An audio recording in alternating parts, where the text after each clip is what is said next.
সবাই কেমন আছে? দেখো আজকে বাজার করতে মায়া পড়ছি, কোনো আইসি না, এটা মেলাগড় বাজার না, এটা হচ্ছে নিদেয়া বাজার। তো কিছুদিন আগে নন্নসের বাড়িতে গেছিলাম, তোমার সাথে ভিডিও অনেকগুলো শেয়ার করছি।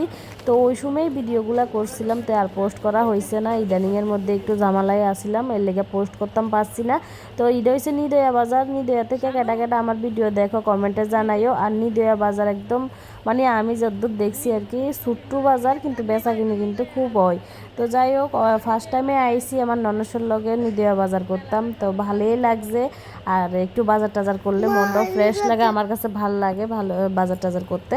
আর এদিকে দেখো যে সবজির যে দাম, মা গো মা, কইয়া লাভ হইতো না, এত পরিমাণ দাম নি। এই যে ঢেঁকি শাকের মুঠাগুলো বলে 20 টাকা কইরা, আর কইয়া লাভ হইতো না। আর এদিকে দেখো এটা হচ্ছে নিদয়া রাম ঠাকুরের আশ্রম। তো এখানে উৎসব টুৎসব হয় আর কি। তো একবার আইছিলাম আর আইসি না।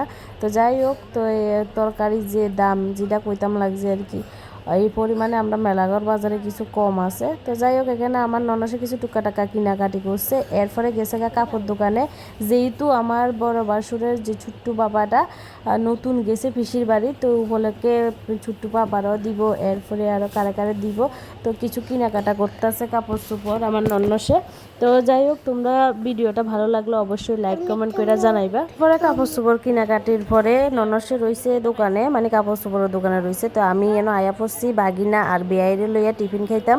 তো ঈদে আমার কাছে খুব ভালো লাগছে যে লগে লগে বানাইয়া টিফিনগুলো দিতে আছে, একদম এই জিনিসটা খুব ভালো লাগছে। তো যাই হোক, অন্তত কিছু ফাইবার না পাই, টিফিনগুলো কিন্তু ভালোই পাইছিলাম নিদেয়া বাজারের। আর এই যে লোকটার মানে কাকাটার দোকানের খাইছিলাম, জানি না অনেকে হয়তো চিনতে পারবা যারা নিদেয়া আছে, কিন্তু ওনার দোকানের মোটামুটি 3টা আইটেম খাইছি, 3টা আইটেম খুবই ভালো লাগছে। তো যাই হোক, ভিডিওটা কেমন লাগছে অবশ্যই লাইক কমেন্ট করে জানাইও। যদি আবার ভাগ্যে থাকে আবার যামো নিদয়া, যাইলে আবার তোমাদের সাথে অনেক কিছু শেয়ার করুন। টাটা।